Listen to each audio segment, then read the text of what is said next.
Are you one of those lucky people that can call yourself a digital nomad? Can you work from anywhere in the world with just a laptop and a Wi-Fi connection? Have you been thinking about using Panama's digital nomad visa? If you answered yes to all of those questions, you're going to want to stick around today because I'm going to tell you everything you need to know about Panama's digital nomad visa. Before we get to that, though, make sure you hit subscribe. Make sure you click notify. Don't forget to join the I Go Panama Facebook group, 25,000 members strong, asking and answering questions about anything and everything Panama every single day.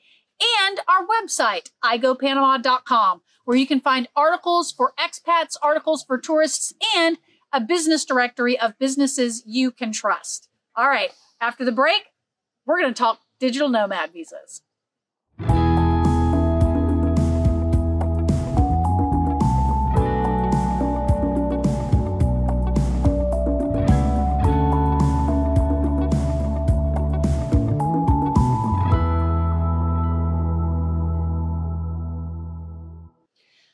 Okay, we're going to go through all of the official requirements for a digital nomad visa.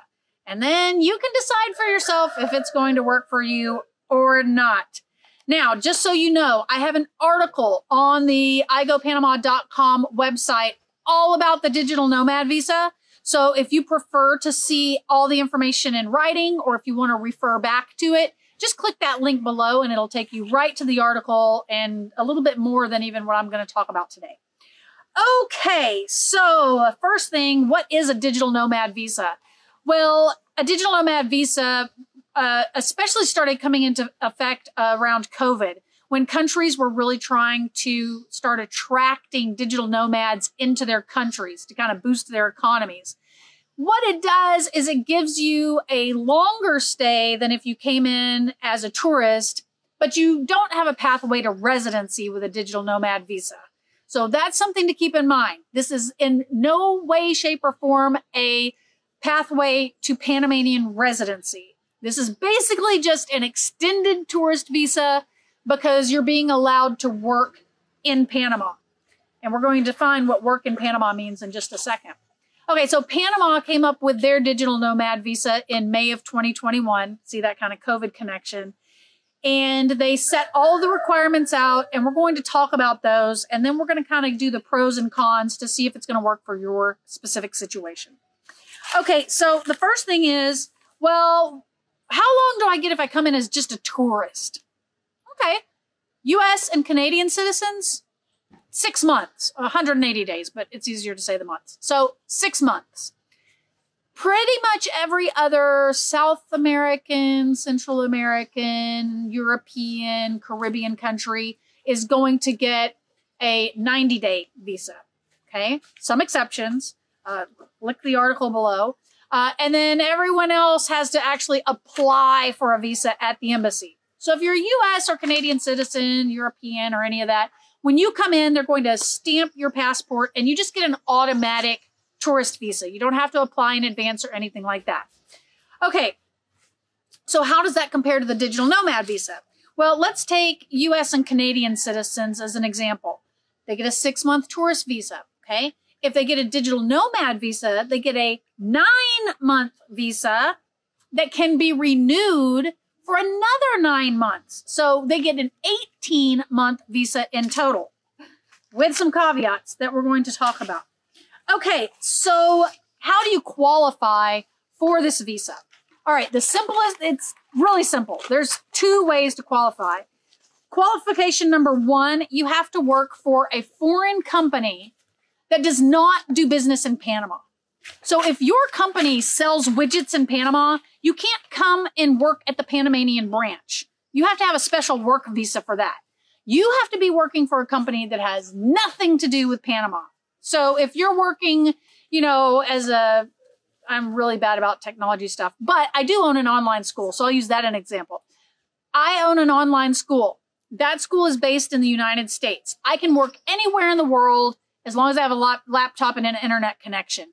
It is not tied into Panama whatsoever. We might have a customer here or there in Panama, but it's definitely not a base. So I could use my school because it's foreign based and doesn't have a Panamanian connection to apply for the digital nomad visa. Okay, so that's number one. Number two, you have to be able to prove that you're making at least $36,000 a year. All right, so if you got those two things, boom, you're in. Almost. Okay, so now we have to talk about what you need to apply for this visa. Selva, go find somewhere else to be. Huge yard, they have to be right on top of me. Okay, so what do you have to apply? And this is where things start getting a little tricky. I have this so I can keep it straight. Okay, so you have to have a passport that does not expire less than 6 months before you apply. Oh, that's simple, right? Anybody can do that. 5 passport size photos. Simple, no problem. And a signed letter promising that you are not going to work at any jobs in Panama while you're here. Look, I want to make it really clear. A digital nomad visa is not a work permit at all. A digital nomad visa does not mean you can come to Panama and wait tables or work for some company here. You cannot have any ties to the Panamanian workforce with a digital nomad visa, okay? So you have to have a signed letter saying that you're not going to, wait tables or clean toilets or whatever it is that your passion is here in Panama. All right, so really, so far the requirements are easy. The application requirements are easy. Then it gets interesting. Then they give you a list of things that you have to have that are authenticated by the Panamanian consulate in your home country. And these documents have a 6-month expiration date. Okay, so you have to keep that in mind. Let's talk about these because they're interesting. Okay, a national criminal background check. Okay, you have to have that for all residency visas. So not at your city level, not at your state level, at the national level, you have to have a criminal background check. Okay, so for the US, that's going to be the FBI, right? Whatever your home country is, whatever that national level is, you have to have a criminal background check from them, and then you have to get that authenticated by the Panamanian consulate within 6 months of applying. The next thing you have to have is a health insurance policy that is showing that you are covered for the duration of your stay in Panama. So if you're going to be here for the 9 months, then you've got to be covered. If you're going to then reapply to get the extra 9 months, you need to make sure you're covered, okay? You have to have proof that the company that you work for is legally registered in the foreign country. We'll use my school as an example again. So my school is an LLC that is registered in the state of Florida. So I would have to send my corporation papers to prove that this is actually a US-based company. Okay, if you work for a company you don't own, and this is where it gets really interesting, you have to have a job letter signed by a representative of the company that gives like all the information about you, your position, your job description, everything, stating that your annual income meets that $36,000 requirement, which that all sounds reasonable until we get to, they also have to agree that they will assume all costs for sending you home if there's a problem here in Panama. Yeah. Good luck finding a company that says, yes, we will allow you to work from anywhere in the world. And yes, we will be responsible for the costs to get you back home if there's a problem. I just don't see that happening. I mean, I wouldn't sign that off on one of my employees. It's not my responsibility if they get into trouble in Panama or can't get themselves home. Okay, so then if you own your own company, it's also pretty crazy. So this would be like the scenario that I would have, right? Okay, so you have to give a list of clients. Okay, my school has like 600 families in it at any given point in time, and I'm not interested in giving their information to the Panamanian government. You have to list the services you provide to them. That's pretty easy. How often you're paid by the clients, and where those funds come from.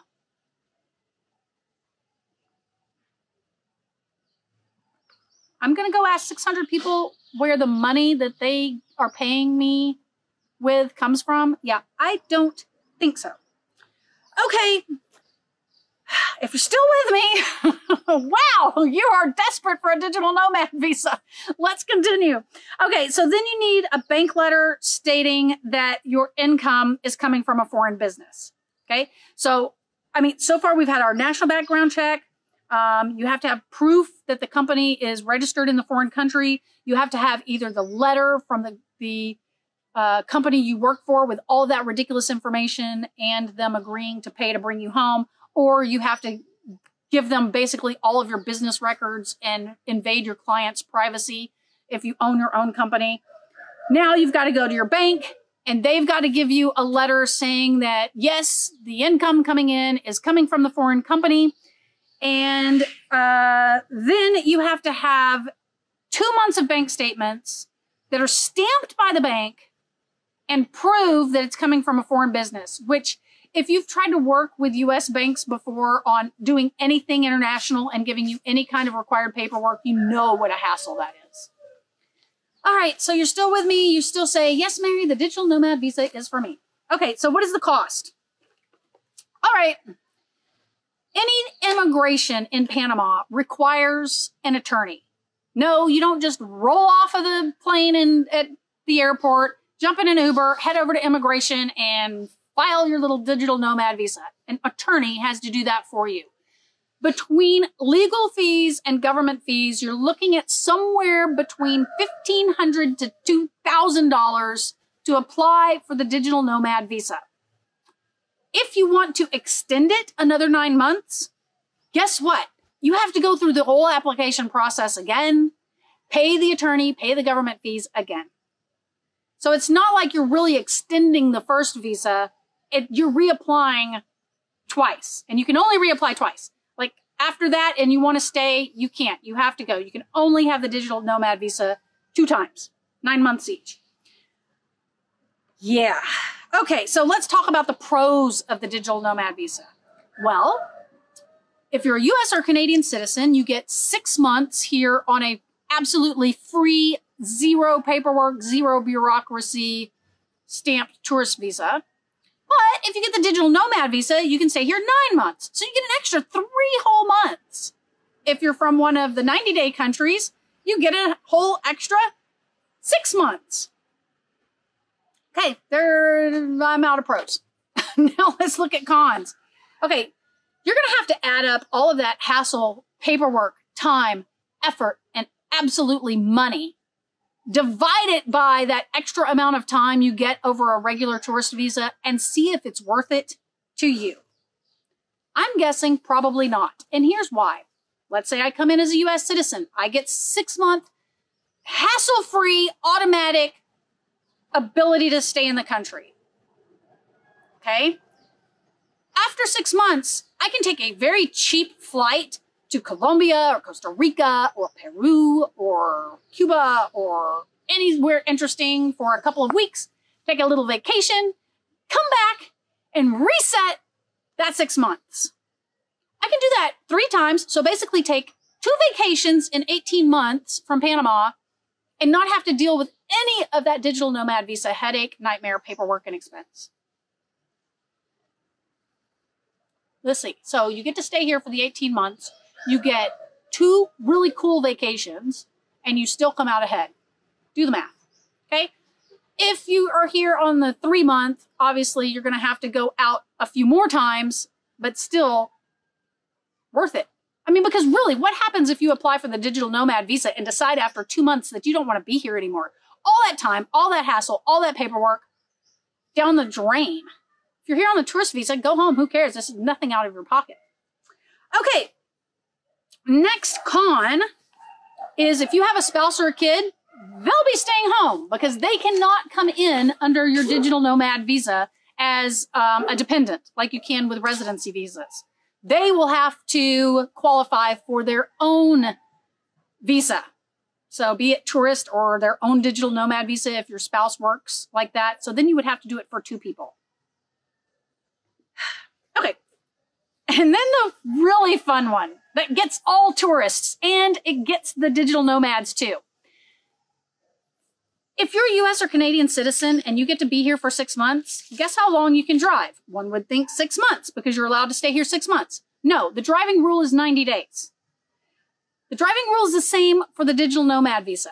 You can only drive for 90 days. So you're allowed to stay here for 9 months, but you can only drive for 90 days on your foreign license. And because you're not a resident, you can't apply for a Panamanian driver's license. So you're really stuck.